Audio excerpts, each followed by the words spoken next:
한국인? 해도 너무 급이 떨어지잖아. 제발 급 좀 맞춰. 하루에 수천만 원을 쓰는 건 일상이라고 할 정도라는 상위 1% 부잣집이 있습니다. 이 여자는 어릴 때부터 급이 안 맞는 사람과는 식사는커녕 상종도 하지 않았다고 합니다. 이런 그녀가 가장 사랑한다는 오빠와 이젠 연을 끊겠다며 급기야 막말을 퍼붓기 시작하고 있습니다.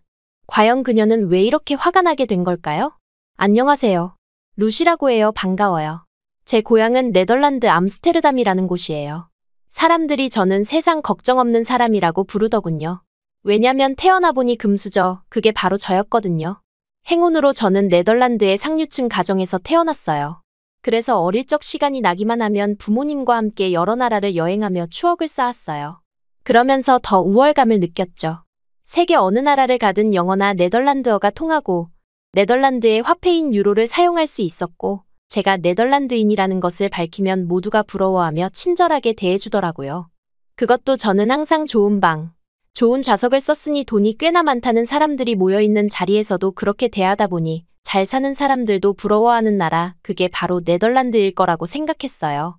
어릴 때부터 늘 우러러 봐주니까 저는 그게 늘 당연한 거라 여겼고 거기에 대해 한치의 의심도 가져본 적이 없어요. 여행을 갈 때마다 늘 그런 성장 과정을 거치며 저는 우리나라 네덜란드가 세계에서 제일 부유하고 발전된 선진국이라고 확신하게 되었죠. 그러면서 당연히 저는 제가 우리나라 네덜란드의 국민이라는 것이 더없이 자랑스러웠답니다. 동시에 부끄러운 모습이지만 언제부터인가 제 마음속에는 네덜란드를 제외한 다른 나라들을 무시하는 마음이 생겨나기 시작했어요. 저와 같은 네덜란드인이 아니면 가까이 지내고 싶은 생각조차 들지 않았죠. 그게 좀 심해지기 시작한 건 초등학교 때 초반까지는 아니었던 것 같은데 중학교에 접어들면서 더 확실해져 갔어요. 왜냐면 점점 다른 나라에서 온 유학생들이 많아지면서부터 짜증이 나기 시작했거든요. 전 저와 비슷한 환경의 친구들하고만 어울리고 싶었죠. 그게 아니면 말조차 섞고 싶지 않아 했어요. 수준이 안 맞는다는 그런 마음을 가지고 있던 것 같아요. 그게 점점 더 심해져서는 고등학교 때 거의 최고 수준으로 강해졌는데 그때 처음으로 한국인 유학생을 만나면서 그건 거의 극에 달했죠. 저는 그때도 좀 우스웠어요. 왜냐면 생각해보세요. 자기 나라가 좋으면 자기 나라에서 공부를 하면 되지. 아직 어린 나이에 자기 나라를 떠나 왜 우리나라 네덜란드까지 와서 공부를 하고 있겠어요? 그게 다 우리 네덜란드가 세계에서 가장 잘 사는 나라이며 최고 수준의 교육 환경을 갖추고 있기 때문 아니겠어요? 그래서 온 게 분명했죠. 그런데 기죽지도 않는 수정이가 저에겐 거슬릴 수밖에 없었죠. 정말 많은 외국인들이 다니긴 했지만 제가 싫어했던 애는 그 중에서도 유독 한국인 유학생 수정이었어요. 수정은 네덜란드 주재 한국 대사관 직원의 자녀였는데 고등학교 시절 내내 한국인 정체성을 완전히 버리지 않았어요. 늘 점심시간에 한식 도시락을 싸먹었고 휴대폰도 한국 브랜드를 사용했죠. 말끝마다 한국에서는 이러이러했는데 라며 네덜란드와 한국을 비교하곤 했습니다. 그 애는 꼭 한국식 도시락을 싸가지고 다니는데 그 냄새 때문에 짜증이 나기도 했거든요. 제 옷에 배일까봐 신경이 쓰였고요. 걔한테 냄새가 난다고 몇 번이고 눈치를 주기도 했지만 전혀 아랑곳하지도 않더라고요. 수정이는 계속해서 저희 신경을 거슬리게 했어요. 고등학교에 다녔을 때도 당연히 제 생각에는 변함이 없었어요. 다른 나라에서 온 유학생들이 네덜란드에 와서 공부하는 것은 너무나 당연한 일이라고 생각했죠. 게다가 네덜란드는 단순히 경제력만 앞서는 게 아니었어요. 군사력, 과학기술, 첨단산업, 스포츠 등 어느 분야를 가리지 않고 전 세계를 선도하고 있는 곳이라 여겼죠. 그러니 유럽, 아시아, 아프리카 등 세계 각국에서 네덜란드로 유학 오는 학생들을 보면 당연히 네덜란드의 우월함을 실감할 수밖에 없었습니다. 갈수록 제 입장에서는 수정의 그런 행동들이 상당히 거슬렸어요. 다른 유학생들도 일단 네덜란드에 오면 주류인 네덜란드인들 사이에 동화되기 위해 최선을 다했거든요. 그런데 수정이는 유학생이면서도 한국인 정체성을 전혀 버리지 않는 거예요. 네덜란드에 왔으면 네덜란드인처럼 살아야지 도무지 그녀의 행동이 납득이 가질 않았어요. 저는 그래서 수정이 그럴수록 더욱 무시하게 되었죠. 친구들을 모아놓고 이렇게 말하곤 했어요. 아니 쟤는 도대체 왜 저래? 저렇게 네덜란드가 좋은데도 한국에 대한 자부심은 왜 안 버리는 거야? 한국에서 왔다고 했지만 그렇다고 해서 네덜란드에 진출한 이상 계속 한국인 정체성을 왜 내세우고 있어? 하여간 박쥐 같은 애라니깐. 가까이 하기 정말 싫다. 저도 그랬지만 친구들도 제 의견에 동조해주곤 했죠. 왜냐면 저는 친구들 사이에서도 가장 잘 사는 아이였기 때문에 애들이 제 의견에 좀 맞춰주고 그러긴 했거든요. 저는 그렇게 생각하며 수정과는 철저히 거리를 두었습니다. 걔는 그냥 같은 학교에 다니는 사람일 뿐, 어차피 나와는 급 자체가 맞지 않는 인간이라고 여겼어요. 시간이 지날수록 저희 오만한 생각은 점점 더 커져갔나 봐요. 고등학교 졸업을 앞두고 있을 무렵, 저는 부모님의 권유로 유럽 문화 탐방 여행을 다녀왔어요. 그런데 그 여행이 계기가 돼서 저는 거의 네덜란드 우월주의에 한층 더 푹 빠지게 돼버렸죠. 이탈리아, 프랑스, 영국, 독일 등 주요 유럽 국가들을 여행하며 직접 눈으로 확인한 결과 이들 나라들이 내가 살고 있는 곳에 비해 얼마나 낙후되어 있는지를 너무 잘 느꼈거든요. 예를 들어 이탈리아의 경우 수도 로마는 아름답고 역사적인 고대 유적들이 많이 남아 있었지만 도시 전반의 모습은 매우 삭막하고 낡아 있었고 거리는 지저분한 데다가 이상한 냄새도 가득했어요. 그리고 유명한 건물들조차도 제대로 관리가 안 되어 있어 눈살을 찌푸리게 했고요. 차가 많아서 큰 길거리는 매연으로 가득했고 이런 모습을 보면서 역시 이런 도시보다는 내가 최고인 곳에서 최고 대우를 받고 살고 있구나 안도감이 들었던 것 같아요. 프랑스 파리 또한 제 판단에는 예외는 아니었습니다. 물론 에펠탑, 루브르 박물관, 개선문 등의 명소는 아주 멋있었지만 그 외 일반 주거 지역은 너무나 삭막하고 낡은 모습이었죠. 거리 구석구석이 쓰레기로 가득했고 벽에는 제멋대로 낙서가 가득했거든요. 그게 무슨 관광지인가요? 창피해 보였어요. 심지어 길거리에는 거지로 보이는 사람들까지 있었습니다. 저렇게 살기 힘들어 보이는 사람들이 정말 많구나 싶어 도망가고 싶더라고요. 그래도 잘 사는 사람들이 꽤 많다는 영국 런던은 어땠을까요? 런던은 여행지로서 나쁘지 않았지만 살기에는 힘들어 보였어요. 왜냐하면 기차역이나 버스터미널 등에서 수많은 노숙자들을 여전히 목격할 수 있었기 때문입니다. 세계적인 관광지이기는 하지만 루시 눈엔 도시 전체가 너무 삭막하고 왠지 으스스해 보여서 얼른 집으로 돌아가고 싶은 생각이 들기만 했어요. 거리를 걷다 보면 허름한 건물들이 너무 많았고 길거리 술꾼들도 적지 않게 볼 수 있었습니다. 저런 곳에서 과연 제대로 살 수 있을까 싶으면서 불안했어요. 무서웠죠. 이렇게 무서운 곳으로 사람들이 어떻게 여행이나 제대로 오는 거지? 그런 마음이 들었거든요.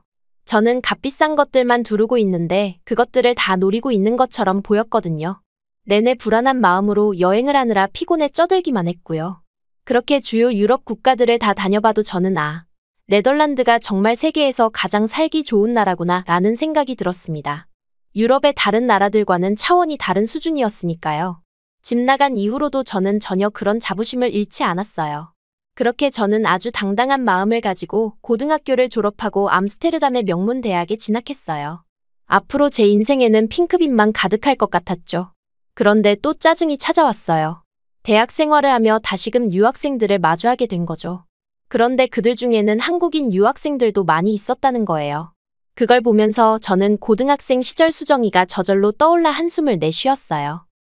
또 저렇게 우리나라 네덜란드가 최고라서 조금이라도 닮고 싶어 다들 몰려왔구나 그런 마음이 들었습니다. 그래도 하지만 이번에는 고등학교 때와 달리 그들을 무시하거나 적대시하지 않았습니다. 왜냐면 좀 다른 이미지를 가지고 싶었거든요.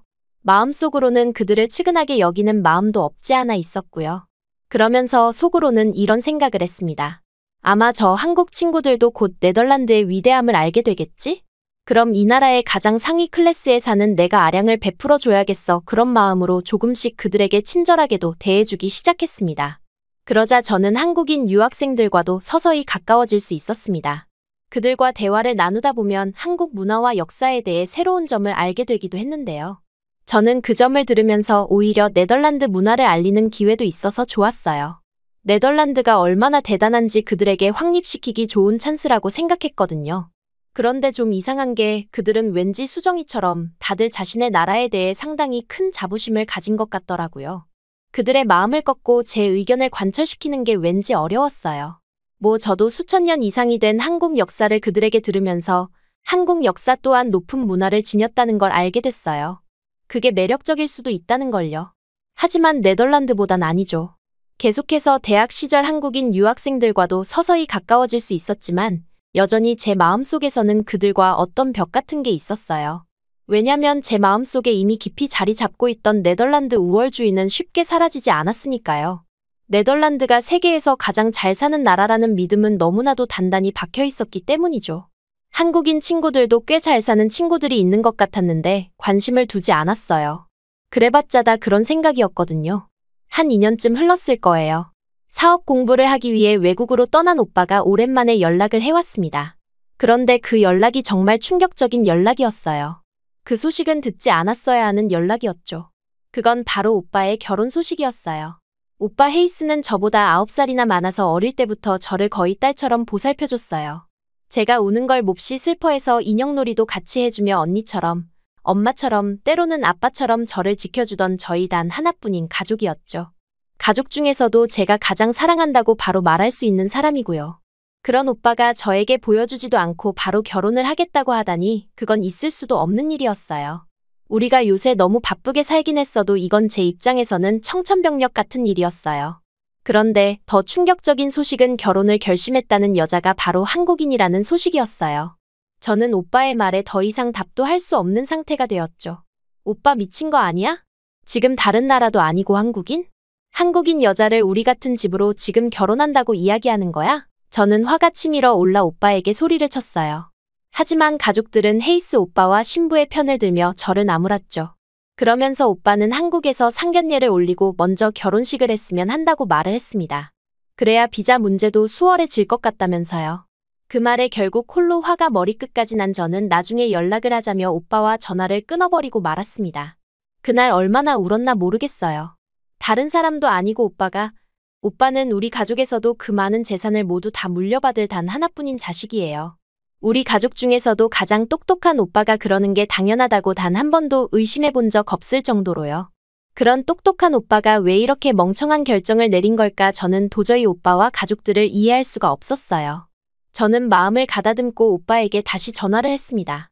그러자 오빠는 저에게 진심으로 그녀를 사랑하고 인연을 만났는데 부모님은 이미 알고 계셨다며 제가 너무 한국에 대한 반감이 있어서 나중에 이야기하는 게 좋겠다고 이야기하셔서 이제야 이야기하게 된 것이라고 그동안의 사정을 말해줬습니다. 우리 가족은 많은 재산 때문에 사실 친척들도 재산 싸움이 많아요. 그러고 부모님도 저와 오빠의 실력을 테스트하시려고 하는 경향이 있으시죠. 그런 가족에서 오빠는 유일하게 제가 쉴 수 있는 안식처였고 가장 소중한 존재였습니다. 그런데 저에게 그런 오빠가 어느 날 갑자기 한국인 여자와 결혼하겠다고 했으니 루시로서는 너무나 큰 충격이 아닐 수 없었습니다. 그런데 오빠는 더욱 충격적인 말을 내뱉었습니다. 그건 바로 그 한국인의 정체가 바로 제가 그렇게 끔찍히도 무시하고 싫어하던 수정이었다는 사실이었죠. 수정과 옥스퍼드에서 공부를 하다가 만난 오빠는 그녀와 사랑에 빠졌고 뒤늦게야 저와 동창이라는 사실을 알게 되었다고 고백했어요. 오빠가 그녀와 사랑에 빠진 건 저와의 관계를 알기 훨씬 전이었다며 이것도 다 인연이자 운명이라고 설득하기 시작했죠. 저는 참을 수 없는 눈물이 계속해서 흐르기 시작했습니다. 하지만 오빠가 한 마지막 말이 결국 제 마음을 체념하게 만들었어요. 수정이 없으면 나는 행복하지 않아. 제가 가장 사랑하는 오빠가 행복하지 않다는데 저는 거기서 더 반대를 할 수 없을 것 같다 싶었어요. 오빠는 그 어느 때보다 결심이 확고했습니다. 오빠는 한국에서 먼저 결혼식을 올리고 그 다음 해에 네덜란드에서 파티를 열겠다고 하더군요. 부모님께서는 가장 유명한 호텔에서 호화롭게 결혼식을 치르길 원하셨지만 오빠는 단호하게 한국에서 먼저 하길 원했죠. 아버지는 사실 못마땅해 하셨지만 결국 오빠의 뜻을 따르기로 하셨습니다. 우선 가장 가까운 친척들에게 이 소식을 알렸어요. 그러자 다들 놀라기 시작했죠. 왜냐면 저희 오빠는 아주 어릴 적부터 비혼주의를 주장해왔거든요. 그래서 우리 가족들은 그의 결혼 소식에 정말 놀랄 수밖에 없었던 거죠. 그런데 오빠는 굳이 한국에서 먼저 결혼식을 올리고 그 다음 해에 우리나라에서 한 번 더 파티를 연다고 했습니다. 왜 굳이 한국부터 먼저 결혼식을 해야 하는지 이해할 수가 없었죠. 솔직히 우리 집은 넉넉한 형편이고 저택에 별장까지 많기 때문에 우리나라에서부터 하면서 가장 화려하게 파티를 해주는 게 맞다고 생각했거든요. 오빠는 우리 가족 중에 첫 결혼이기도 해서 부모님께서는 가장 유명한 호텔에서 최고급 장식으로 애프터 파티까지 아주 호화롭게 진행하길 원하셨어요. 음악 공연이 들려오는 곳에서 우리 가족 소유의 요트에서 선상 파티를 해도 좋다고 의견을 제시하셨죠. 하지만 오빠는 단호했습니다. 한국에서는 상견례라는 것부터 한다며 그것부터 하길 원하더군요. 아버지는 특히 결혼식이라는 걸 앞두고 초대된 사람들에게 처음으로 보여줘야 하는 경험이 한국이어야 한다는 게 달가워 보이진 않으셨어요. 하지만 자식을 이기는 부모는 없다더니 결국 모든 건 다 오빠의 뜻대로 맞추기로 하셨죠. 그래서 저희는 맞춰야 하는 날짜를 알려달라고 말했습니다. 상견례라니 그걸 왜 해야 하는지 모르겠지만요. 우리나라에서는 결혼하는 사람들의 세레모니가 가장 중요하다고 생각하는데 도대체 부모님을 왜 미리 봐야 하는지 도통 이해가 안 가는 투성이었어요. 그래도 한국에서는 전통적으로 서로의 가족을 결혼 전에 만나는 것이 아주 중요하게 여긴다고 하니 아빠는 다 맞춰주라고 하시더라고요. 솔직히 좀 짜증나더군요. 하루 이틀 외국으로 가기 위해 모든 가족이 일정을 맞추는 것도 쉽지 않은데 오빠가 말한 상견례라는 것 때문에 우리 같은 가족들이 맞춰야 한다는 게 짜증났죠. 우린 오빠가 말해준 날짜에 어거지로 모든 가족들의 일정을 맞추기 시작했어요. 저는 뉴욕에 머물고 있는 친척 동생 존스와 함께 한국으로 들어가기로 했고요. 존스는 정말 시끄러운 앤데 벌써부터 골이 아파왔어요. 그렇게 모든 것들이 빠르게 준비되었고 저는 옷 몇 벌 챙겨 공항으로 향했습니다. 부모님은 하루 먼저 출발하셨고 저와 존스는 일정 때문에 하루 늦게 뒤따라 가기로 했어요. 우리는 한국에서 꽤나 타이트한 일정을 해야 했어요. 낮에 도착하면 숙소에 가서 부모님과 만나고 그날 저녁에 바로 그 상견례라 불리는 걸 하기로 했어요. 그러고 그 다음 날 소규모로 언약식 정도를 올리기로 했죠. 가까운 가족들만 오기로 했고요. 정신없이 결정되긴 했지만 그래도 드디어 가게 된 한국행. 남동생과 공항에서 만나기로 했습니다. 멀리 보이는 남동생 존스는 한눈에 봐도 알겠더군요. 오랜만에 보는 거였는데 누가 봐도 존스였죠. 왜냐면 딸랑 작은 가방 하나에 최신 명품, 그것도 전 세계 몇 벌 없는 한정판을 입고 걸어오는 걸 보니 존스가 분명했죠. 존스는 우리 가족 중에서도 알아주는 명품광이었어요. 명품에 살고 명품에 죽는 인생이라고 해도 맞을 거예요. 저는 존스를 보자마자 왜 이렇게 짐이 없냐고 했어요. 아무리 짧은 일정이라지만 그래도 이건 너무 간소했거든요. 그러자 존스는 어차피 가서 다 사면 돼. 거긴 우리보다 못 사는 나라 아냐? 그러니까 우리가 다 사올 수 있어. 그러더군요. 참 특이하다 싶었어요. 참 같은 가족이어도 이렇게 다를 수가 있나 싶었죠. 저는 준비성이 철저해서 모든 걸 하나하나 다 대비해야 하는 성격인데 태평한 존스를 보면서 생각이 없는 건가 싶었어요. 존스는 만약에 상황 같은 건 머릿속에 있지 않은 듯 보였죠. 아무튼 이렇게 다른 우리 둘의 비행이 시작되었습니다. 한국으로 가는 동안 내내 동생은 계속해서 툴툴거렸어요. 솔직히 저도 같은 마음이긴 했지만 옆에서 계속 중얼거리는 소리를 들으니 짜증나긴 하더군요. 그래서 좀 조용히 좀 가자고 존스에게 짜증을 내버렸습니다. 그렇게 우리는 퍼스트 클래스 1등석을 타고 한국으로 가게 되었습니다. 1등석을 타고 가는데도 참 멀고 멀었어요. 뉴욕부터 한국까지는 좋기 반나절도 더 걸렸죠. 허리가 아프고 짜증이 밀려왔죠. 사실 존스한테 화가 난 게 아니라 이렇게 먼 나라에서 그것도 한국인 수정이와 굳이 결혼을 하겠다고 우기는 오빠한테 화가 난 거였지만요. 총 13시간이나 걸려 드디어 한국에 도착을 했습니다. 비행거리도 양만 킬로나 될 정도로 먼 거리였어요. 아, 드디어 도착했다고 한숨을 내쉬었어요. 오빠를 보면 어떻게 표정 관리를 해야 하나 할 정도로 오빠와 만나는 시간이 다가갈수록 많은 생각이 밀려왔어요. 그래도 오빠가 좋다니 좋은 일 때문에 왔으니 최대한 좋게 있다 보내고 가야겠다 마음을 다잡았습니다. 내려서 보니 솔직히 한국 공항이 생각했던 것보다는 기대 이상이었어요. 이건 인정할 수밖에 없었죠. 저도 존스도 한국으로는 처음이었어요. 한국에 올 생각도 안 했으니까요. 공항에서 나가니 오빠가 딱 서 있더라고요.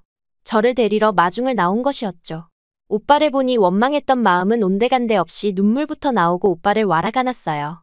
보고 싶고 그리웠나 봐요. 오빠는 제게 이해를 해줘서 고맙다는 말을 해줬죠. 저는 오빠 때문에 이해하는 거라며 아직 입이 나온 채로 오빠가 운전하는 뒷자리에 앉았죠.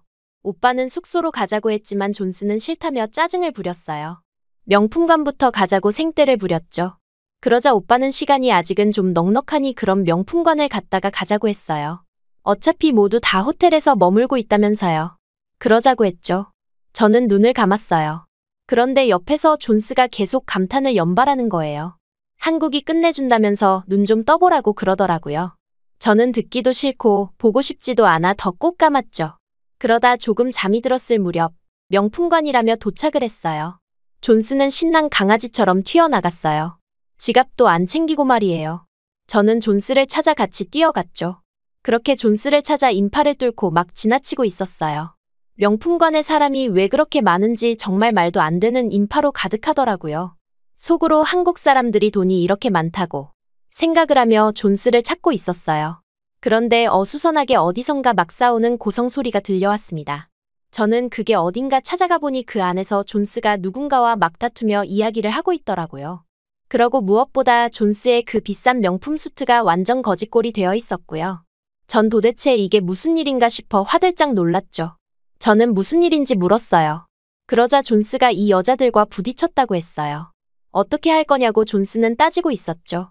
그들은 제 동생의 수트에 글쎄 밀크티를 가득 부어 쏟아버렸어요. 그 사람들은 이제 막 쇼핑을 하고 나왔는지 양손에는 쇼핑백이 가득했고 중국어로 뭐라 시끄럽게 말할 뿐 저희 말을 아예 알아듣질 못하는 것 같았죠. 너무 놀라 아무런 화도 리액션도 낼 수가 없었습니다. 그런데 더 황당한 건 그들은 그냥 가려고 하더군요. 그래서 저는 서둘러 그들을 잡고 알아듣던 말던 상관하지 않고 화를 냈죠. 그러자 그들은 전혀 이 상황의 문제점을 이해하지 못하는 것 같았습니다. 아니 이해를 했다고 해도 전혀 대답할 기색도 없더군요. 화가 머리 끝까지 났습니다. 사람들은 순식간에 우리를 구경하느라 모였어요. 저도 원래 그렇게 감정적으로 화를 내는 사람은 아닙니다. 아마 그들이 미안해하는 태도를 보이거나 실수였다고 했다면 그 정도로까진 화를 내지 않았을 텐데 그들의 행동은 기가 막혔습니다. 오히려 손가락질하며 저희에게 뭐라고 하더군요. 그 여자 중 한 명은 울기 시작했어요. 정확한 앞뒤 상황을 모르는 사람들이 보기엔 우리가 잘못한 것처럼 상황이 몰려갔죠. 정말 억울했어요. 우린 맹세코 아무 잘못이 없었고 그녀들이 신나서 옆에 누가 있는지 주의하지도 않은 채 손으로 방향을 가리키다 움직이면서 이런 사태가 발생하게 된 걸 제 두 눈으로 똑똑히 봤죠. 그런데도 그들은 중국어로 뭐라고 소리 지르며 울기 시작했어요. 황당하더군요. 사람들은 우리를 더 이상한 표정으로 보기 시작했어요. 식은땀이 나길 시작했습니다. 오빠가 뒤를 따라왔어요. 저와 남동생은 이걸 어떻게 하면 되냐고 이야기를 했죠. 오빠는 존스에게 여벌 수트가 더 있냐고 물었더니 없다고 큰일 났다고 하고 있었어요. 그러자 우선 호텔로 가자고 하더라고요. 갑자기 이 와중에 왜 호텔로 가자고 하냐고 했죠. 여기서 더 황당한 건 우리가 호텔로 가자고 하고 있을 때 존스에게 그 음료수를 테러한 중국인 여성들은 주랭랑을 쳐버린 상태였어요. 저흰 뭐 더는 방법이 없어서 오빠가 말한 대로 바로 붙어있다는 호텔로 향했어요. 아버지에게 전화를 걸었더니 어머니와 스파를 가신다고 하셔서 연락이 안 되는 상태였어요. 아버지의 수트라도 빌려 입어야 하는데 어떻게 해야 할지 막막하기만 한 상황이었습니다. 그런데 오빠는 로비에서 직원에게 무언가 말을 하시더니 금방 기다려달라고 하시더군요. 그러더니 옷을 벗으면 바로 세탁을 해서 가져다 주신다고 하더라고요. 저는 이게 말이 되냐고 당장 저녁에 상견례인데 어떻게 이걸 해결할 수 있냐고 했더니 오빠가 믿으라고 하며 우선은 여기 숙소에 수정이의 남동생 옷이 있는데 그걸 입고 있으라고 하더라고요. 존스는 짜증을 내기 시작했어요. 나는 명품 아니면 안 걸치는 거 몰라? 누군지도 모르는 아시아인 옷을 나더러 입으라고? 내 키를 봐 그 옷이 맞을 리도 없다고. 오빠는 진지한 표정을 하더니 순식간에 냉담해졌어요. 존스와 저는 분위기가 살벌해짐을 느꼈죠. 존스도 그걸 느끼고 그러겠다고 말했고 존스 객실로 수정의 남동생 옷을 가져왔습니다. 그런데 여기서 저는 한 번 더 놀랐어요. 아니 수정의 남동생도 아시아인일 텐데 오히려 네덜란드인인 존스가 수정이 남동생 옷이 큰 거 아니겠어요? 그러고 이어서 수정이 남동생이 옷이 잘 맞냐며 존스 방으로 내려왔는데 그를 보고 정말 저도 존스도 기겁을 했죠. 무슨 모델처럼 키가 엄청나게 큰 거예요. 팔다리도 유럽인들보다 긴 것 같았고요. 저희는 괜히 뻘쭘해졌어요. 오빠는 우선 좀 쉬고 있으라고 말했고 그렇게 한두 시간 정도 지나자 정말 오빠 말처럼 아니 이건 무슨 마법처럼 존스의 수트가 새 것처럼 세탁을 해서 돌아왔더군요. 부모님도 마침 시간이 다 되어 오셨고 저희는 오늘 얼마나 놀라운 일들의 연속이었는지 말해도 못 믿으실 거라고 이야기를 나눴어요. 그렇게 드디어 상견례 시간이 되었습니다. 수정이와 졸업 후 처음 보는 자리여서 너무 어색할 것 같았어요. 한식당에서 이뤄진 상견례에서 저는 처음으로 한식을 먹어본 것 같아요. 그동안 수정이가 싸온 냄새를 맡았어서 이게 그 음식이라는 걸 단박에 알아차릴 수 있었죠. 사실 자존심상 먹고 싶지 않았는데 자리에서 안 먹고 있으면 또 오빠 입장도 그렇고 무엇보다 제가 기내식도 먹지 않고 와서 너무 배가 고팠거든요. 가장 가까운 음식 하나를 집어 먹어봤죠. 잡채라고 불리는 음식이었는데 그건 무슨 파스타고 아닌 것이 투명한 면에 야채들이 혼합되어 있는데 정말 어디서도 먹어본 적 없는 맛이 났어요. 솔직히 첫 접시가 너무 맛이 있어서 다음 음식을 하나 더 맛봤죠. 그건 뭐 떡갈비라 불리는 음식이었는데 한 입 먹고 그 다음 계속 먹게 되더라고요. 순식간에 흡입해버렸죠. 수정이가 이걸 왜 먹으려고 했는지 알 것도 같더라고요. 솔직히 저희 첫 한식 경험은 그 어떤 미슐랭 식당에서 먹어본 것보다 훌륭하고 맛있었어요. 그 자리가 다 끝이 나고 화장실에 들렀죠. 그런데 수정이 들어오더라고요. 나가려는데 수정이가 저에게 잘 지냈어? 한번 보고 싶었어. 너랑 한 번은 밥을 먹어보고 싶었는데 이제야 먹어보네. 라고 하더라고요. 저는 그 말에 제 고등학교 시절을 되돌아봤어요. 식사 시간에 그녀에게 매번 냄새 난다고 한 것, 그녀를 이방인 취급하던 것, 그녀를 매번 발 아래로 생각하던 것들요. 저는 아무런 답변도 할 수가 없었습니다. 수정이는 제가 안 본 사이 명문대를 진학해 여기저기서 스카우트를 받았더군요. 저는 결국 못 버티고 한국으로 가버린 줄만 알았는데 가장 좋은 조건을 제시한 기업이 한국 기업이었어서 한국으로 들어와 지내고 있는 거였다는 걸 알게 됐어요. 보지 않고 알지 못한 것들에 대해서 매번 착각하고 오해하는 건 이제 그만하자 싶었죠. 저는 제가 그녀보다 더 잘 살고 있다고 생각했거든요. 제가 다 떨어진 학교에 그녀는 다 붙었더라고요. 한국에서 상견례를 하고 저는 좀 부끄러워졌어요. 무엇보다 저희 가치관들이 변하지 않는다고 해서 그게 좋은 것만은 아니라는 것을 인정해야만 한다는 것도 알았죠. 나이가 들면 그만큼 반성도 할 줄 알아야 하는 것 같아요. 그래서 저는 수정이에게 한국 문화를 배우기 위해 이번 돌아오는 휴가에 함께 서울에서 휴가를 보내자고 제안을 했어요. 그러면서 그때 용기를 좀 내볼까 해요. 그때 미안했었다고 말이에요. 그러고 오빠에게 행복을 줘서 고맙다고도 말이죠. 무식한 한국인들. 믿었는데 이젠 치가 떨려? 화가 잔뜩 난 얼굴로 문을 벌컥 열고 들어오는 금발의 한 여성은 한국인을 향해 고함을 지르며 그 안에 있던 사람들은 일제히 깜짝 놀라고 맙니다. 얼굴까지 붉어질 정도로 극도의 분노 상태를 보이는 이 여성은 한두 명도 아니고 무리까지 지어 진상짓을 하는 한국인들의 만행을 더 이상은 참을 수 없다며 경찰을 부르겠다고까지 하는데요. 도대체 그들 사이에는 어떤 일이 있었던 걸까요? 안녕하세요. 저는 프랑스 마르세유라는 곳에서 태어난 대학생 줄리라고 합니다. 저는 마르세유 출신이지만 대학교는 파리에서 다니고 있게 되어 어쩔 수 없이 사랑하는 가족들과 떨어져 혼자 지내고 있습니다. 부모님이 너무나도 그립지만 부모님은 자영업을 하시기 때문에 제가 맡은 일에 최선을 다하면서 꼭 참는 편이에요. 그런데 얼마 전에 전혀 참을 수 없게 폭발을 한 사건이 생겼어요. 우리 부모님 가게를 망하게 작정을 한 한국인 때문이었죠. 아니, 정확히 이야기하자면 많은 한국인들 때문이었어요. 한두 명이 아니었거든요. 저희 부모님은 그런 일을 당할 분들이 아니에요. 누구보다 열심히 사신 분들이라고요. 아마 장사를 해보신 분들이라면 아시겠지만 장사를 하는 사람이 다른 매장들은 전혀 안 쉴 때 쉰다는 게 어떤 의미인지 아실 겁니다. 휴가를 따로 잡아 쉬실 수 있기엔 사실 어려운 상황이에요. 그래서 저희 부모님께서도 정말 남들이 쉴 때 맞춰서 쉬셨던 적이 없으셨어요. 그 누구보다 성실히 부모님의 가게를 운영하셨죠. 부모님은 음식점을 운영하세요. 우리 식당에서는 각종 음료와 간단한 음식을 파는 곳이에요. 모든 음식은 어머니가 직접 만드시죠. 가벼운 식사 정도를 하실 수 있는 우리 음식점은 정말 손님이 많아요.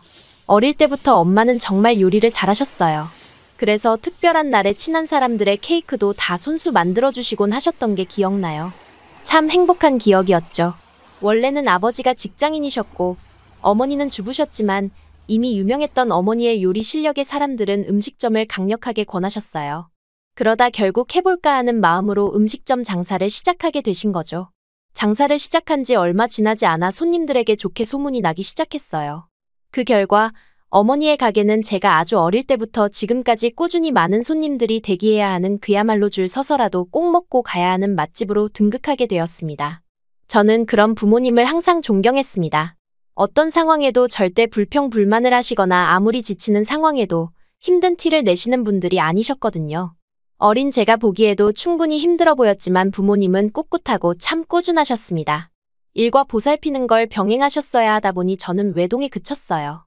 솔직히 외롭지 않았다면 거짓말이지만 그만큼 부모님에게 모든 사랑을 혼자 다 받을 수 있어서 좋기도 했죠. 자라면서 저희 마음속엔 이런 마음이 피어났어요. 자식으로서 부모님께 가장 큰 효도는 부모님이 보여주신 것처럼 묵묵히 그리고 꾸준히 내 할 일을 최선을 다하는 거라고 말이에요. 그래서 정말 열심히 공부했고 고등학교 내내 3등 밑으로 내려가 본 적 없을 정도로 우수하게 졸업을 했습니다. 부모님은 너무나 자랑스러워 하셨어요. 그러다 저에게 고민의 기로가 찾아왔습니다. 부모님은 뭐든 저의 의견을 따라주셨던 분들이었는데도 막상 전공을 선택해야 할 때는 이렇다 할 결정을 못 하겠더라고요. 깊은 고민 끝에 저는 앞으로 비전이 있을 만한 직업을 가질 수 있는 전공을 알아보다가 한국과 관련해 전공하는 것이 앞으로 확실히 비전이 있을 거라는 판단이 들었어요. 지금 프랑스에서는 한국에 대한 것들을 배우기 위한 열기가 정말 엄청나거든요. 실제로 학원 선생님만 되더라도 웬만한 직장인 월급보다 더 괜찮은 수입을 받을 정도라고 해요. 게다가 나중에 혹시 제가 시집을 가서 아이를 갖게 되더라도 회사는 다니다 그만두거나 해야 하는 제약이 있을 수도 있지만 한국어를 할 줄 알게 되면 과외를 할 수도 있고 가정에서 그룹 과외도 할 수 있을 거라 예상했어요. 미래까지 대비해서 제 진로를 결정하게 됐죠. 그래서 저는 한국학으로 유명한 파리의 소르본 대학교라는 곳으로 진학을 결정하게 됐습니다. 제가 지금 다니고 있는 소르본 대학교는 무려 1257년에 설립됐을 정도로 프랑스에서 가장 오래된 대학교 중에 하나로 대표되는 곳이에요. 학문적으로 우수해서 세계적으로 명성이 자자하고 그만큼 노벨 수상자를 배출하기도 했습니다. 파리에서도 가장 중심 부분에 위치하고 있어요. 우리 학교를 다니고 싶어서 다른 나라에서 많은 외국인 학생들도 재원을 원하지만 원한다고 아무나 갈 수는 없는 곳이에요. 그렇지만 저는 그동안의 노력 덕분에 어렵지 않게 그 많던 경쟁률을 뚫을 수 있었어요. 당시 4년 전이고 한국을 전공한다는 어떻게 보면 보편적이지 않을 수 있는 제 선택에도 부모님께서는 역시나 의문을 품으시거나 반대도 하지 않으셨습니다. 저를 늘 지지해 주시고 응원을 해 주셨어요.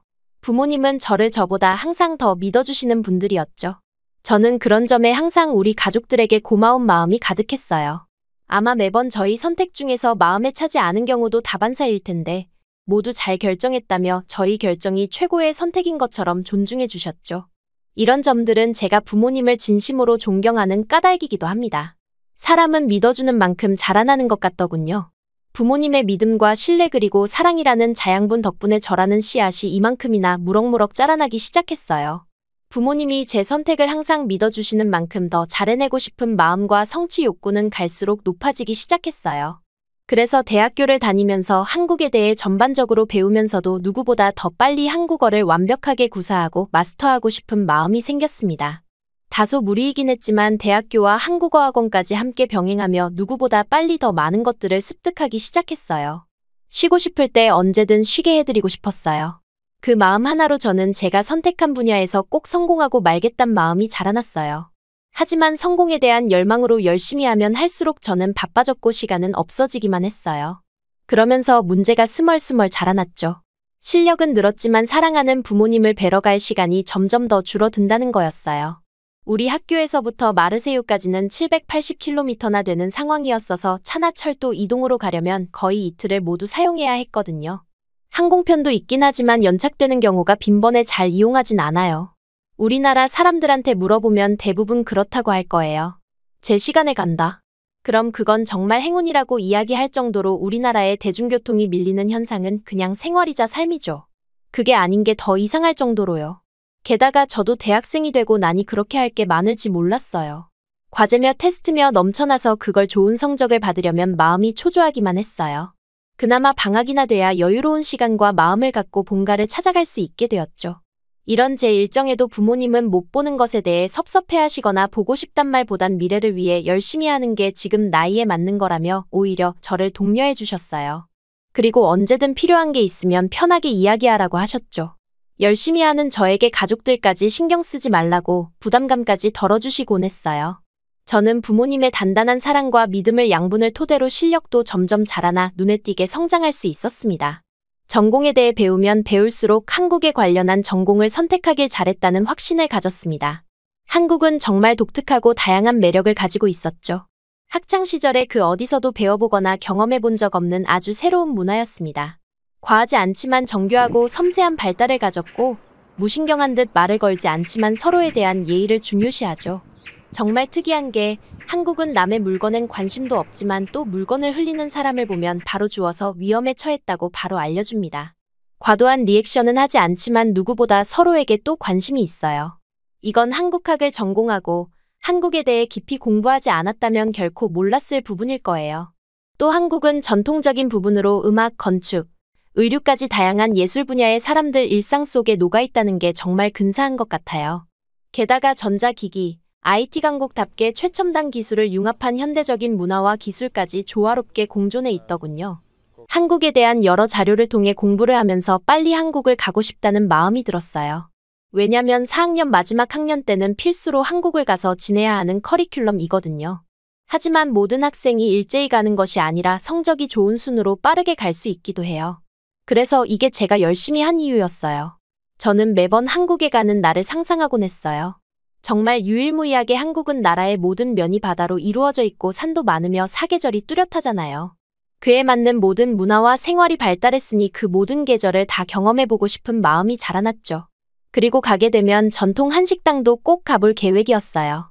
한국 식당을 보니까 궁중 음식과 같지만 현대식 다이닝 방식으로 식사를 하는 게 신기했어요. 이렇게 전통을 중시하는 나라가 미래 기술에 대한 발전도 전 세계 수준이라는 게 놀랍기만 했죠. 왜 사람들이 한국어를 배우려고 열광하는지 한국에 대해 배우면 배울수록 확신을 갖게 되었습니다. 저는 한국에 대해 알면 알아갈수록 한국을 완전히 사랑하게 되고 말았죠. 한국인의 역사와 문화, 사회적인 태도나 사상은 저와 완벽히 일치하는 같은 사고였어요. 특별해 보였죠. 한국이야말로 이상적인 삶의 모습에 가까웠거든요. 그래서 저는 한국으로 교환학생을 가는 날을 기다리며 평소와 같이 열심히 학업에 열중하고 있었습니다. 그런데 이번 시험을 생각했던 것보다 더 잘 치렀다는 결과를 보게 되었어요. 너무 신이 나서 소리를 질러버렸죠. 저는 이 기쁜 소식을 기다리고 있을 부모님에게 바로 전화를 드렸습니다. 생각해보니 이렇게 제대로 통화하는 게 한 달도 훨씬 넘었다는 걸 전화를 걸면서 깨달았어요. 얼마나 정신없는 삶을 살았던 건지 죄송한 마음이 앞섰죠. 그런데 이상하게 몇 번이면 바로 받으시는 부모님이 어머니도 아버지도 전화를 받질 않으셨어요. 평소에 전혀 그랬던 분들이 아니었어서 의아하다는 생각이 피어올랐죠. 무슨 사고가 생긴 건 아닌가 마음이 초조해졌어요. 그런데 정말 다행히게도 곧 부모님이 다시 전화가 걸려왔어요. 하지만 전화를 받은 그때부터 이 모든 갈등과 문제가 시작되었습니다. 저는 오랜만에 신나게 수다를 떨 생각이었어요. 기쁜 소식도 전하면서요. 무슨 말부터 해야 할까 하고 있던 중이었어요. 그런데 뭔가 이상한 느낌이 들었죠. 어머니의 수화기 너머의 목소리가 분명 무슨 일이 있는 것 같았어요. 난생 처음 그런 목소리 톤을 들은 거라 지금도 기억에 남을 정도예요.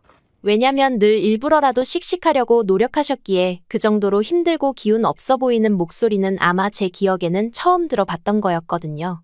제가 몇 번이나 말씀드렸던 것처럼 저희 부모님은 절대로 내색을 하시는 분들이 아니시니까요. 평생을 그렇게 사셨던 분들이 이런 목소리를 내신다면 이건 분명히 제 예감대로 무슨 사건이나 사고가 터진 게 분명할 거라는 직감이 들었습니다. 보통 일이 아닐 것 같았죠. 걱정에 휩싸였어요. 저는 도대체 무슨 일이 생긴 거냐고 물었지만 처음에는 아무 일도 없다고 몇 번이나 이야기하시더라고요. 그러다 갑자기 부모님은 제게 한국을 전공하지 말라고 하시더라고요. 저는 뭘 그렇게까지 하냐고 물었고요. 그제서야 하는 수 없다는 듯 부모님은 그간에 어떤 일들이 있었는지 이야기해 주시기 시작하셨습니다. 그 이야기는 정말 놀라웠습니다. 한국인이 거기서 나올 줄은 정말 상상도 못했으니까요. 이야기를 하려면 기간에 대해 먼저 말해야 할 것 같아요. 그때는 어느덧 제가 본가로 내려가지 못하고 지낸 것도 벌써 1년이 넘어가고 있었던 때였어요.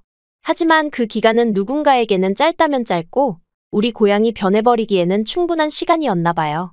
우리 본가의 마을은 그래도 관광객들에게는 잘 알려지지 않은 동네라 제가 자라올 때까지만 해도 외국인 관광객을 좀처럼 본 기억이 없는데요. 하지만 1년 여전 한국의 유명한 스타가 우리 가게로 여행을 온 사진을 올렸어요. 그러면서 그 팬들에게는 일명 성지가 된 거죠. 하나 둘 알려지고 관광객들이 서서히 증가하더니 이제는 관광객이 주민보다 더 많을 지경이 되었다고 했어요. 낮이나 성수기에는 관광객들이 마을을 거의 점령하다시피 하는 느낌이 들 정도라며 하셨죠. 저는 그럼 좋은 게 아니냐고 물었고요. 그런데 아니라고 골치가 아프다고 하셨어요. 저는 의아했어요. 관광객이라면 이용객들이 늘었다는 이야기니까 사실 장사를 하는 부모님에게는 더 좋은 것이 아닌가 했죠.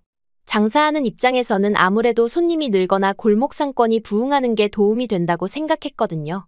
하지만 부모님의 대답은 충격적이었습니다. 그딴 손님들을 받을 바엔 차라리 가게가 망하도록 두는 게 낫다. 고 말이죠. 전혀 그렇게 이야기하시는 분들이 아니었기에 이번엔 정말 단단히 화가 나셨다는 걸 직감할 수 있었습니다. 저는 도대체 그들이 어땠길래 그러는 건지 상세한 내용을 물었어요. 그러자 부모님께서는 한국인들이 우리 가게를 망하게 만들고 있다며 우리 가게에 와서 음식도 안 시키고 매일 우리를 괴롭히는데 정말 미쳐버리겠다고 이젠 가게를 닫고 싶은 마음이라고 하소연하셨죠. 믿을 수 없는 사실에 저는 우선 부모님을 달래드리고 저도 곧 방학이니 본가로 가겠다고 말씀드렸습니다. 어느 정도 부모님의 이야기를 들어드리고 나서야 한결 진정되어 보이셨어요. 저는 그 전화를 다 끊고 나서야 한국으로 가야 한다는 말을 하지 못했다는 걸 깨달았죠. 이번 방학이 끝나고 다음 학기는 한국으로 교환학생을 가게 되었다는 이야기를 해야 하는데 도저히 지금 상황에서는 꺼내면 안 될 거라는 생각이 들었어요. 얼른 이 사태를 파악해야겠다 싶었죠. 그런데 며칠 후 부모님 집으로 내려갈 준비를 하고 있는데 아버지에게 전화가 걸려왔어요. 반가운 마음으로 전화를 받았죠. 그런데 아버지는 제게 대뜸 화부터 내기 시작하셨어요. 너가 어떻게 그럴 수 있냐는 말부터 하셨죠. 저는 세상에 갑자기 이러는 게 어딨냐며 왜 그러냐고 물었죠. 알고 보니 제가 교환학생에 합격한 통지서가 본가로 도착한 모양이더라고요. 아무래 한국인 손님들 때문에 화가 나셔도 항상 제 결정의 이유도 묻지 않고 예스 라고 해주시던 분들이었는데 이러시니까 많이 당혹스러웠어요. 그래도 한국은 거리가 많이 먼 나라다 보니 부모님이 걱정은 하실 것 같긴 했죠. 그렇게 저는 제가 해야 할 이야기를 꺼낸 후 태어나 처음 보는 부모님의 모습을 보게 되었습니다. 한국에 가기로 했다는 저희 말에 아버지는 저에게 갑자기 소리를 지르시며 화를 내셨습니다. 어머니도 절대 안 된다고 아버지와 똑같이 격양되었죠. 부모님이 그렇게 화를 내는 모습을 처음 본 저는 너무 놀라 그 어떤 말도 할 수 없었습니다. 저는 제발 진정을 좀 하고 이야기하자고 했고 도대체 왜 이렇게 화를 내면서까지 반대하는 이유가 무엇인지 정확히 솔직하게 말해달라고 자세하게 물었습니다. 아빠는 그제서야 제가 고향에 방문하지 않았던 그동안의 고향의 모습과 그간 걱정할까 이야기하지 못했던 문제들에 관련해 이야기해 주겠다고 하셨죠. 지금 고향에 발생한 많은 문제들의 원흉은 1년 전부터 갑자기 나타나기 시작한 한국인들 때문이라며 이야기하셨어요. 오늘은 그들의 비매너가 도를 넘은 수준이라 견디기도 힘든 날이었다고. 어느 순간부터 한국인 관광객들이 하나 둘씩 보이기 시작하더니 이젠 너무 늘어나 그들의 비매너적인 행동의 골머리를 알았다셨어요. 아무데나 거기가 마치 쓰레기통인 것처럼 쓰레기나 오물을 버렸고 심지어 오물이 범벅되어 있는 냄새나는 기저귀들도 음식점 테이블에 버젓이 올리고 갔다고 했죠. 그래서 아무데나 버린 이 쓰레기들 때문에 벌레나 쥐가 넘쳐나서 음식점엔 비상이 생기기 시작했고 그래서 음식을 파는데 어려움이 생기기 시작하셨다고 하셨죠. 사람이 더 많아지자 취한한 한국인은 음식점 옆 골목에 배변을 그냥 하고 갔다고 했습니다. 이뿐만이 아니었습니다. 우리 가게에 온 그들은 늘 커피 한 잔만을 시키고 10명이 넘는 사람들이 앉아 모두 그 컵에 새로운 물을 리필해달라며 모두가 목이 마르다며 물도 못 주냐고 협박해 물을 마시고 나가는 건 비일비재했다고 했어요. 그리고 빵을 시키면 버터나 빵을 10개씩은 달라고 해서 챙겨가고 물티슈, 티슈, 뭐든지 눈앞에 보이는 건 싸그리 가방에 담아간다고 했습니다. 우리 가게는 한국 사람들에게 그렇게 해도 되는 가게로 소문이 난 건지 점점 더 많은 사람들이 몰려오기 시작했고 그들이 오면 메뉴 조금을 시키고 시끄럽게 떠들고 심지어 오랜 시간 절대 나가지 않아서 다른 손님들은 왔다가 자리가 없어 그냥 나간다고 하더군요. 가게 매출엔 점점 큰 구멍이 생겨나기 시작했다고 이젠 더 이상 버티기 어려운 수준이라고 하시더라고요. 더 큰 문제는 마르세유 사람들에게도 그들이 점령한 시끄럽고 비위생적인 곳으로 소문이 안 좋게 나게 되면서 우리 가게엔 그 한국인 관광객들 제외하곤 아무도 오려고 하지 않는다고 했죠. 그 사람들 사이에선 우리 가게가 반드시 피해야 하는 가게로 낙인 찍힌 수준이라고 했고요. 순식간에 꼭 가야 할 맛집에서 꼭 피해야 할 집이 되고 만 겁니다. 다른 사람들도 그 관광객들을 피하고 싶어 했으니 우리 가게만 피하면 그 사람들을 피할 수 있다고 소문이 났다는 거였죠. 생각보다 훨씬 더 심각한 상황에 저는 참을성과 인내심을 발휘하기 어려웠습니다. 그냥 빨리 가봐야겠다는 생각만 들었어요. 저희 부모님에게 이런 일이 생긴다는 건 절대 안 되는 거거든요. 법 없이도 살 분들이라고요. 게다가 부모님은 그동안 1인 1메뉴라든지 야박하게 장사한다는 소리를 들으실까봐 항상 어려운 사람들을 도와가며 장사를 해오셨고요. 그렇게 인심으로 유명했던 분들이 한국인들 때문에 한순간에 그런 가게로 평가받게 되었다는 게 너무 화가 났어요. 부모님은 이걸 해결해보기 위해 한국어를 꾀한다는 이웃에게 부탁해 통역으로 그들과 대화를 시도해보기도 했지만 전혀 그들은 쳐다보려고도 하지 않는다고 하더라고요. 간곡하게 사정도 해봤지만 아버지와 어머니의 말을 무시하고 전혀 반응하지 않았다고 하고요. 천사 같은 부모님을 쳐다보지도 않았다는 말을 들으니 저까지 분노가 폭발 지경에 이르렀죠. 종강을 듣는 날이었어요. 친구들과 있는 동안에도 저는 계속해서 생각은 딴 곳으로 향해 있었어요. 아무래도 도저히 이런 이야기들이 믿어지지가 않았거든요. 제가 알고 있는 제가 배운 한국인은 절대로 그럴 사람들이 아닌데요. 그래서 저는 부모님께 근데 그들이 한국인이라고 어떻게 확신했냐고 물어야 했어요. 부모님은 그들의 생김새가 딱 한국인이었고 한국어로 써 있는 티셔츠에 태극기 모양 스티커, 제가 K-팝 팬이기 때문에 그들의 굿즈를 항상 가방에 달고 다니는데 같은 모양 굿즈까지 하고 있었다고 하더라고요. 게다가 어느 나라에서 왔냐는 말에 한국에서 왔다고 정확히 그들이 매번 대답을 했다고 하셨어요. 만약 그들을 맞닥뜨렸을 때 전혀 미동을 안 한다면 저도 이제 다시는 한국에 대한 걸 공부하지 않을 생각까지 했죠. 한국인들의 만행을 알게 된 이후에 그렇게 좋았던 한국에 대한 모든 것에 흥미를 잃었습니다. 내가 느끼고 알던 한국과 부모님이 1년 가까이 부딪힌 한국인들의 경험이 너무도 달라 상충되면서 부딪히는 듯했죠. 매일매일 열심히 한국의 다양한 것들을 배우며 좋아하던 제가 허무하게 느껴졌어요. 저의 멍한 태도에 제 친구들도 모두 다 알아봤는지 질문을 했어요. 너 무슨 일이야? 라고 몇 번이나 묻더라고요. 저는 모두 다 한국에 대해 배우고 있는 친구들인데 우선은 아무런 이야기도 하고 싶지 않아 나중에 이야기하자고만 할 뿐이었어요. 종강을 마치고 드디어 기다리던 방학이 시작돼 빠르게 고향으로 향했죠. 도착하면 저녁일 텐데 너무 마음이 급해 하루도 지체하지 않고 바로 내려간 거예요. 원래는 무서워서 절대 이런 결정을 하지 않지만 그럴 시간도 여유도 없었어요. 너무 걱정돼서 아무것도 못하겠더라고요. 아버지가 데리러 나오신다고 했으니 빨리만 가고 싶었어요. 그렇게 정말 오랜만에 고향으로 도착을 하게 되었습니다. 아버지와 진하게 포옹을 꽉하고 차를 탔죠. 창밖으로 보이는 고향의 향기는 전과 크게 다를 것 없는 것 같은데 도대체 무엇이 아름답고 정겹던 우리 동네를 이렇게 만들 건가 싶어 주르륵 눈물이 났어요. 부모님에게 죄송한 마음 때문이었죠. 내일 반드시 그들에게 참교육을 시켜서 망신을 줘야겠다 싶었어요. 망신을 받아 마땅한 인간들이었으니까요. 저는 매일 그들이 방문한다는 걸 확실하게 알고 있었기 때문에 내일은 제가 손님인 첫 가게로 방문하기로 결심했어요. 가게에 딸인 걸 알면 또 말이 나올 수도 있으니까요. 그들의 모습을 같은 관광객인 척 찍어서 목격한 척 해야겠다고 다짐을 했습니다. 드디어 기다리던 결전의 날이 밝았습니다. 부모님은 이 와중에도 늘 그러셨던 것처럼 가게를 청결하게 닦고 위생관리를 하신 뒤 식자재를 신선하게 준비하셨습니다. 저도 부모님을 도와 식당을 닦았죠. 마침 오늘이 쓰레기를 버리는 날이라 제가 다녀오겠다고 했어요. 분리수거까지 모두 모아가려니 꽤 많은 양이었죠. 저는 번쩍 들어올리곤 얼른 다녀오겠다고 했습니다.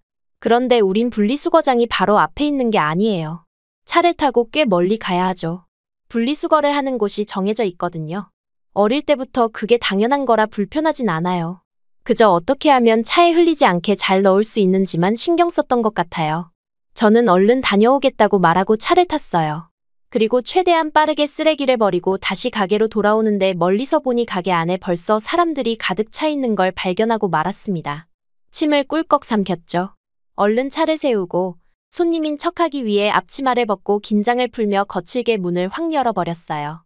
그런데 문을 열고 들어가자마자 형용할 수 없는 이상한 냄새가 나는 겁니다. 뭐랄까 기름기 가득한 음식들이 섞인 냄새라고 해야 할까요? 정말 낯설지만 역겨운 냄새였죠. 패스트푸드 같은 냄새도 아니었고 생선 같으면서도 뭐라 설명을 할 수가 없었어요. 인상을 찌푸렸죠. 그 안에는 정말 한국인으로 보이는 사람들이 가득했습니다. 가방에는 태극기 모양을 달고 있었고 휴대폰에도 한국어로 된 스티커를 붙이고 있더군요. 그런데 정말 마이크를 대고 이야기하는 것처럼 쩌렁쩌렁 시끄럽게 이야기를 하고 있었어요. 그걸 직접 보자 다른 손님들이 왜 우리 가게를 들어오지 못하는지 바로 알 수 있었죠. 그들의 행태를 보니 테이블 위에는 저렇게 여럿이서 정말 겨우 음료 하나를 시켜두고 자기들만의 파티를 벌였어요. 게다가 양말을 벗고 테이블 위에 올린 사람도 있었고요. 정말 말도 안 되는 광경이 눈앞에 펼쳐져 있었죠. 그들 중에 저랑 비슷한 또래로 보이는 사람들을 보니까 K-팝 가수 팬클럽 티셔츠와 굿즈 열쇠고리를 달고 있더라고요. 그걸 보니 분명히 저와 같은 팬클럽임은 확실해 보였어요. 하지만 이상했어요. 가만히 그들의 대화를 들어봤는데 그건 프랑스어와 영어가 섞인 것 같았는데 그 둘도 애매하게 아닌 것 같았고 확실히 한국어는 아니었죠. 저는 자리를 기다리는 손님인 척하며 앉아있는 그들의 외모를 유심히 살펴보기 시작했어요. 그런데 아무리 봐도 미묘하게 어딘가 한국인과는 아예 다르다는 걸 느꼈죠. 남자들은 대부분 저 정도로 몸집이 작지 않거든요. 게다가 여자들 피부색이 아예 다르고 헤어스타일이나 위생 상태도 제가 아는 한국인과는 전혀 딴판이었어요.